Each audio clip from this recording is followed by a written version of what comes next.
Nintendo is undoubtedly a company desperate to make us happy, from making many of the greatest games of all time. Nice. To drowning us in that sweet, sweet nostalgia. They know how to make idiots like me give them all their money in exchange for a good time. So how is it a company so hell-bent on making us all happy keeps doing the exact opposite? I hate so much about the things that you choose to be. Nintendo manages to annoy more people than a dick-shaped hot air balloon, which is appropriate, because being massively shafted is exactly what it feels like being a Nintendo fan right now. In the past several years alone, the company with the motto, to put smiles on the faces of everyone we touch, has been touching us all very inappropriately. From hiding Metroid Prime 4 music behind a $30 amiibo, to suing the developer of Power World over similarities to the golden goose that is Pokemon, clearly forgetting what industry they were in. And just lots of unnecessary nonsense, like the Switch 1 Pro controller not being able to turn on the Switch 2 console, despite being perfectly compatible, a feature Nintendo deliberately disabled. Oh, the list of peeves goes on. The absolutely brutal takedown of fan games and mods and basically anything that doesn't descend directly from Nintendo's ivory tower. Nintendo Direct's feeling more like a lecture about the importance of fiscal responsibility than a showcase for upcoming fun things. And refusing to grant a license to the unofficial Smash World Tour because, I don't know, failure to meet standards or something? All this is to say Nintendo is collecting bad press like the Virtual Boy accessory is going to collect dust. And that's a lot. Nintendo's behaviour over the past few years can best be described as a massive pain in the ass. And 2026 is going to be the year this nonsense finally catches up to them. That's why in this video, we're going to cover the 4 big reasons it's going to be a torturous year for Nintendo fans. What Nintendo really needs now more than ever is their most loyal fans to get behind them and a blistering lineup of quality games and good, strong, competent leadership. Meet Devon Pritchard, the new President, Chief Operating Officer and Official Big cheese. of Nintendo of America. a woman who's been president for 5 minutes, done literally nothing, yet still has fans staring up at Nintendo's ivory tower with dread. Once again, Nintendo saw fit to use Dead Man's Boots to fill the second most important role in the company, instead of doing the sensible thing and hiring some random guy from Pizza Hut. Oh, Reggie. The recently departed president, Doug Bowser, had only been president for 6 years, and in that time he'd be forgiven for forgetting he existed at all. No. No joking. I've genuinely had more memorable shits. Nope, Dougie Boy's tenure at the top of NOA has been nothing to tell the grandkids about. The only thing he'll be remembered for is having the name Bowser, which as far as omens go, is a fucking big one. Why the fuck am I so close to the screen? Along with Shintaro Salaryman Furukawa, president of Nintendo of Japan and real final boss of Nintendo, also being about as interesting as spilt sake, and I've forgotten who the president of Nintendo of Europe even is. Hang on. Who's president of Nintendo of Europe? Who? Right. This guy. It's all left Nintendo feeling faceless, soulless, and annoyingly corporate. But it's not like Devon herself doesn't have the chops for the role. She joined the company way back in 2006 as the Wii was exploding! You mean waggling? Oh, initially, she was head of the legal department. Yay. And it's only been up from there.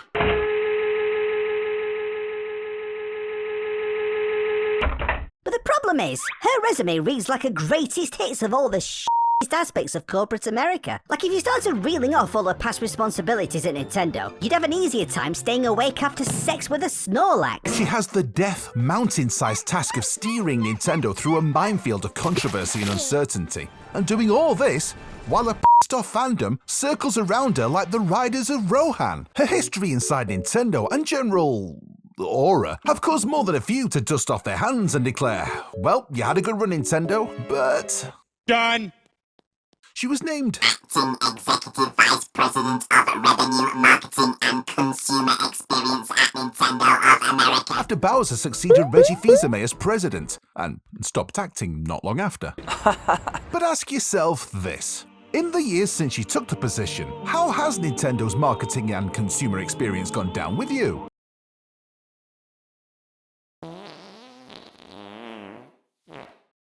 And since she joined the company back in 2006, what do you think of Nintendo's legal proceedings over the past couple of decades? Good? Bad? Not applicable? We all know the answer to that. Read dead. And this is why we're all staring up at the ivory tower with dread. Now, Reggie. Reggie was always popular with fans. Going from a strange wild card of a president to the patron saint of Nintendo in 13 years. He talked tough. I'm gonna be able to come back up next time and kick your ass.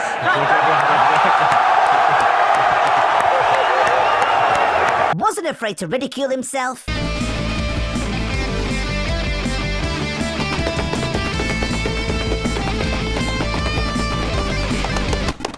What? And most importantly, understood his audience. Canadians, they're the type of players I'm thinking about. That's what I need. Hey, get me Canada on the phone. It's thanks to Reggie that Wii Sports was bundled with every Wii console. A real pro-consumer move. Yeah, Miyamoto wasn't happy about that apparently, but f him, it was a great idea. Reggie's also the reason I say My body is ready. before eating pizza and making love to my accurately endowed blow-up Reggie doll. Nintendo is going through an image crisis, and the sea of solid red and white corporate branding and distant, soulless executives are the answer to a question we're all asking. What the hell has happened to Nintendo? And whatever you think of the new President, Chief Operating Officer of Nintendo of America. I'm not confident Devon Pritchard is going to be the woman to stop the burning bridge between us from collapsing. And I hate to be that guy. I really do. But look. What? You know what I mean. Look. What? She looks like someone you see smiling at you from behind a desk, exactly 10 minutes after telling an anti-Semitic joke at work. Oh, I see. The kind of woman who sends out a company-wide email when someone leaves a teaspoon in the sink. You're being judgmental again. The kind of woman who snorts when she laughs, frowns at you for eating dairy, and thinks Joy-Con Drift were a pop duo in the 90s. You have no idea what she's like. It's true. You don't need to be a gamer to be at the helm of a company that makes video games. But do you think she gets home and curls up with a Switch 2 and a cup of cocoa? Does she f***? It's easy to slip on a Super Mario t-shirt or pose for a photo with that thing from Pikmin. I forget what it's called. But if gamers are good at anything, we're very attuned to falseness. And I can sure smell it in the air around her. The falseness, I mean. Another thing gamers are getting very attuned to is the constant nickel and diming in the industry, and Nintendo are by far wearing the biggest nickel and dime hat.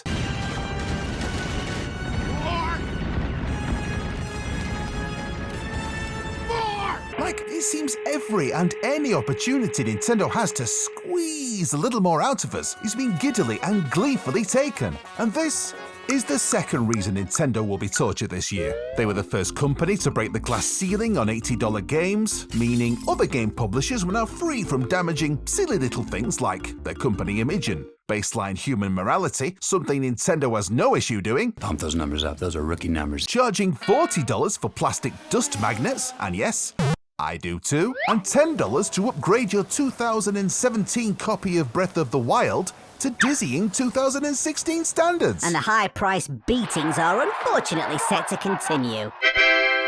Now, to be fair, some of you may remember that some standard N64 games retailed for $80 back in the 90s.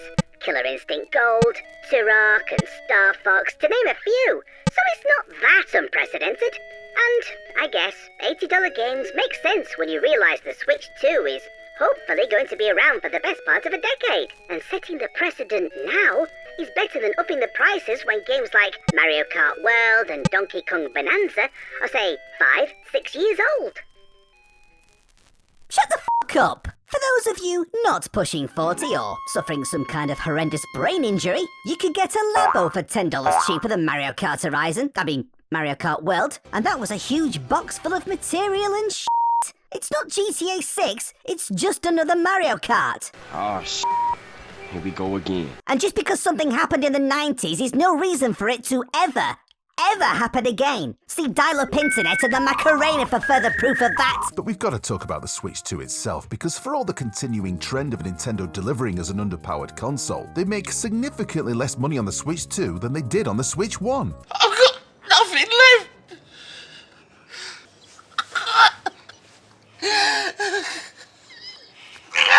How much exactly? I've got no idea because every damn resource I could find told me a different amount. But the big boss salaryman himself said as much so in an interview, so I'll take that as given. You stupid, ignorant son of a bitch, dumb bastard! You can also bet your bottom dollar he'll want to offset this with a revised console as soon as possible. It sucks, and every time they do up the prices or roll out a revised console that's cheaper to manufacture, it's always so bloody secretive. Don't expect to see it announced on the Nintendo Today app anytime soon. We'll only find out when the bit of paper it's written on gets stuck on Devon Pritchard's stiletto as she's walking out to the car, and it blows off, smacks into some homeless guy's face, and he starts screaming it out in the centre of Redmond. Just be ready to jot it all down before he gets arrested, or hide into Nintendo's junior legal team. Oh hell, we know already! In a recent interview with Kyoto Shimbun, a daily newspaper published in Kyoto, the salaryman, Shintaro Furukawa, when asked about potential price increases, said, "I cannot comment on hypotheticals, and that recent RAM price increases will have no immediate impact on Nintendo's financial performance." And you believe him? Yes, I do actually. And you're stupider than you look. And you look retarded. But if they do insist on charging a fortune for games and raising the prices further, at least they'll have the best game developers in the world to give us a stellar lineup in 2026. My friends, you bow to no one.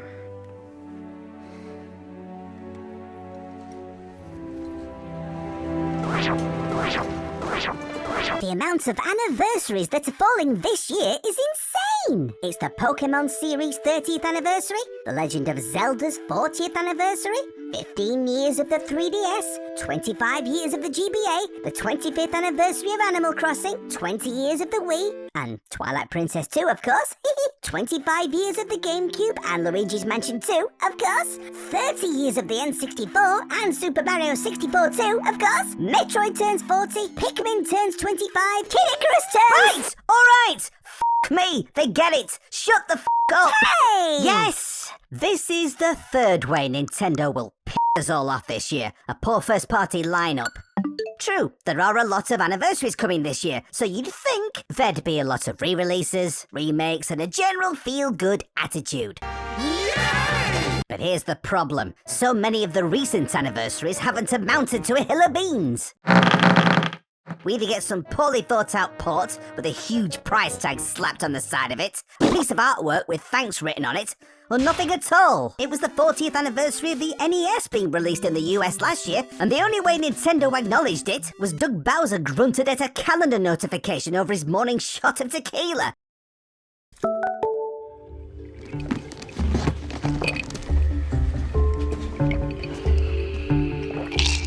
We got nothing. No press release, no tweet, nothing on Nintendo Today, zilch. There was no recognition of Super Mario World's 35th anniversary either. All this from a company that usually gives out nostalgia hits, like we're all sitting in a damn opium den.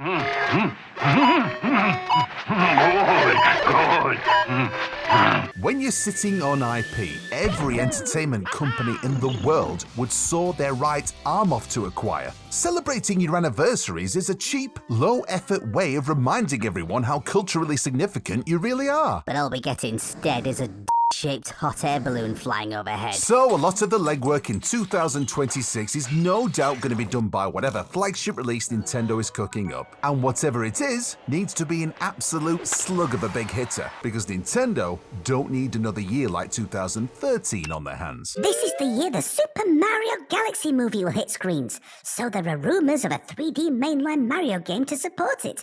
And, whisper it to yourself, some people even think it might be Super Mario Galaxy 3. Ooh, sorry. Ooh, take my money. You like that idea, Hell? Bit of enthusiasm for once. Oh yeah, inject that shit straight into my veins. But we all know it's not going to be Super Mario Galaxy 3. I've said before that once you've gone around the world and into space, the only thing left to do is go back and forward through time. I also predicted it's going to be called Super Mario Flux, and will feature some arbitrary bullshit time machine like the Odyssey ship from, Odyssey. And when it turns out I'm right, you owe me some money. Why do I owe you money? Compensation. For being a bitch. And ugly. And to make matters worse, so many of Nintendo's big hitting franchises have already been spent, with the only franchises left on the table being the wolf in sheep's clothing that is Animal Crossing, Ching-cha-ching-cha-chingery. Super Smash Bros, but I can't see that happening anytime soon because A, Sakurai just got done with Kirby Air Riders, and B, another Smash will probably kill him. So the only big hitter left is a new, proper, all-out, balls-to-the-wall 3D Mario game. But what if there isn't one?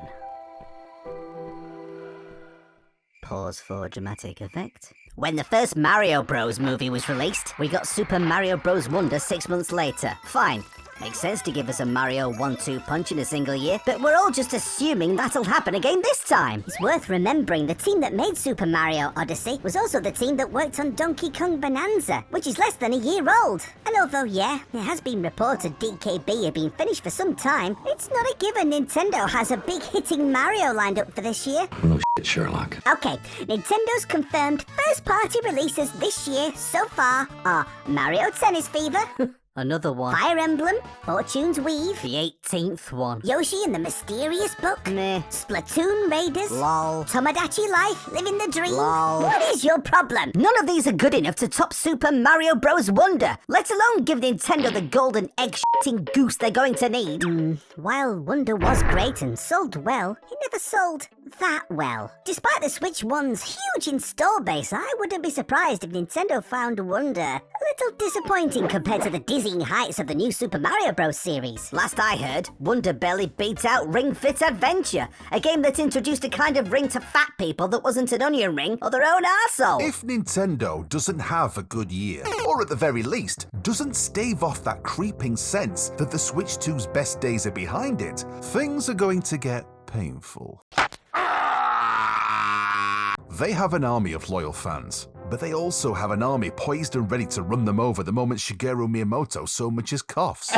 And this is the final torturous problem. All eyes are on Nintendo.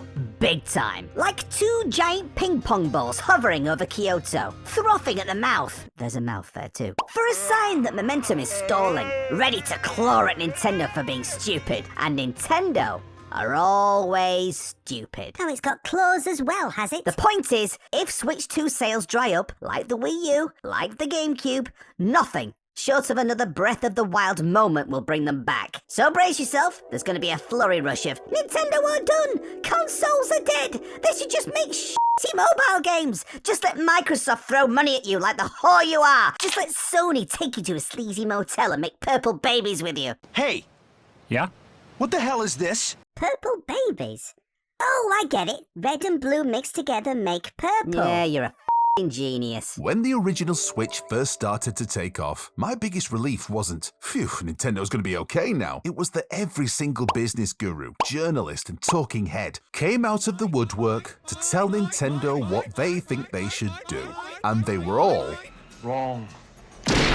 But at least, whenever was going down, they always had another console to fall back on. The Wii U had the 3DS, the GameCube had the GBA, but now, Nintendo are tied solely to the Switch brand, like a dog to a mobility scooter. Seriously, if the Switch had died on its arse like the Wii U, what would I play Mario Tennis on now? This is where I come to cry. The Switch is Nintendo now. The 3DS was Nintendo's previous console success, and that's celebrating its 15th birthday this year. Oh, don't start with the anniversaries again.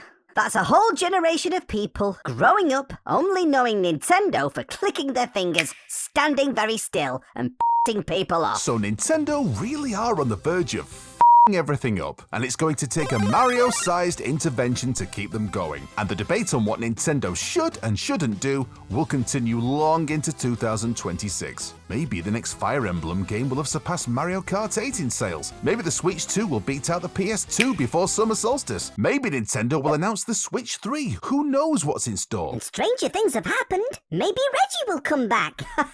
No. The only way Reggie comes back to Nintendo is if we hog-tie his kids, leave them on a railway track, and send him the pictures. We're not kidnapping his children. Then all we can do is watch the Nintendo Express fly past and derail itself into a f***ing ravine. Bring on the rest of 2026.